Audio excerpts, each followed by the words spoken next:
लिखा हुआ है don't waste your time with explanations, people only hear what they want to hear. ये साथियों ना हमारे जीवन में सबसे बड़ा पॉइंट है, और मैं आपको मतलब विश्वास दिलाता हूं, अगर आपने इस वाले मुद्दे को अपने अंदर आजमा लिया ना, मतलब अपना लिया, आत्मसात कर लिया, तो यकीन मानिए कि आपके व्यक्तित्व में आमूलचूल परिवर्तन आ जाएगा। ये पर्सनैलिटी ट्रेट है। ये मैं आपको एक बहुत बढ़िया बात सिखाने जा रहा हूं आज। होता क्या है कि कई बार जैसे कि आपने देखा होगा, आप में से कुछ लोग किसी भी कारणवश उनको लगता है कि वो गलत हो गए हैं या उनसे गलती हो गई है, तो गलती की सफाई में कि सामने वाला डांटेगा उससे पहले ही वो सफाई देने लगते हैं कि मैं इसलिए लेट हो गया था। जैसे मैं छोटा सा उदाहरण देता हूं, जैसे मान लीजिए किसी दोस्त ने आपको चाय की थड़ी पर बुलाया कि भाई चाय पीने आ जाओ, चाय पीने आ जाओ, तो चाय पीने के नाम पर वो इंतजार कर रहा है आपका, आप चाय पीने गए, थोड़ा लेट हो गए, आपको पता है कि आपका दोस्त आपसे नाराज हो चुका है, आप उसको कह रहे हैं अब क्या, अरे यार वो रास्ते में जाम मिल गया था, मैं यूं करने लग गया था, मैं यूं हो गया था, पापा ने काम के लिए भेज दिया था, दीदी ने काम के लिए भी, कुछ भी बहानेबाजी, आप लेट हो चुके हैं। इसका केवल एक ही आंसर है, दैट इज सॉरी, मैं लेट हो गया। आप अब जो एक्सप्लेनेशन दे रहे हैं ना, वो कोई सुनने वाला नहीं है। एग्जैक्टली हमारी पढ़ाई में भी ऐसा होता है। आपका रिजल्ट अगर बिगड़ गया तो आप में से बहुत सारे लोग एक्सप्लेनेशन देने लगते हैं। क्या एक्सप्लेनेशन देने लगते हैं?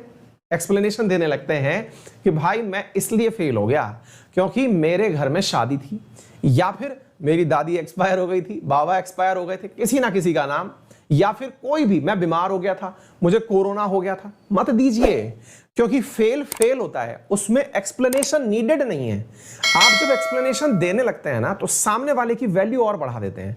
आप फेल हैं ये एडमिट करिए कि यार सॉरी फेल हो गया ना।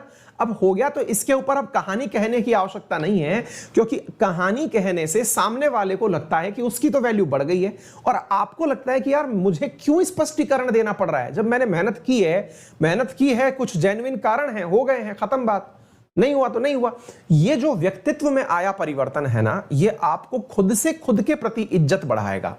आप हर किसी को स्पष्टीकरण मत दीजिए, आपको स्पष्टीकरण देना है कुछ एक लोग जो रियल में जानते हैं आपको, जिन्होंने आपके संघर्ष को देखा है, जिन्होंने आपकी तैयारी को देखा है, उनके साथ में ही आप अपना स्पष्टीकरण वाला वाक्य रखें। हर किसी को स्पष्टीकरण देते हुए मत रखिए, क्योंकि जीवन में सामने वाले को वही सुनना है जो उसे पसंद है।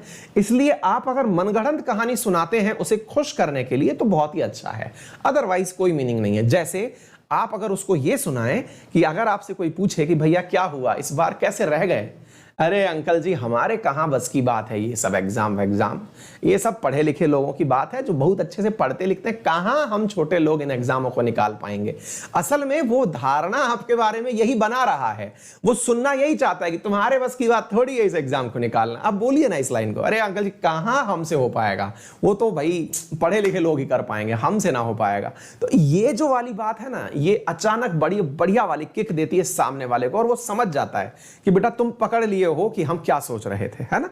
तो इसको आजमा कर देखिए, बहुत जबरदस्त रेमेडी है, जरूर काम आएगी आपके लाइफ में। मैं ये नहीं कह रहा कि आप जीवन में फेल होंगे, जीवन में तरह तरह से फेल होते हैं, एग्जाम में फेल नहीं होना होता है। जीवन में तमाम प्रकार की चीजें आपको फेल कराती हैं, कहीं लेट होना भी फेल है, कहीं पर मतलब किसी फंक्शन में नहीं जाना भी फेल है, जो भी है, मतलब आप उसका ऐसा सुनाइए कि सामने वाले को पसंद आ जाए, आपका काम हो जाए, ठीक है। तो चलिए इसी खुशी के साथ में आज के सेशन को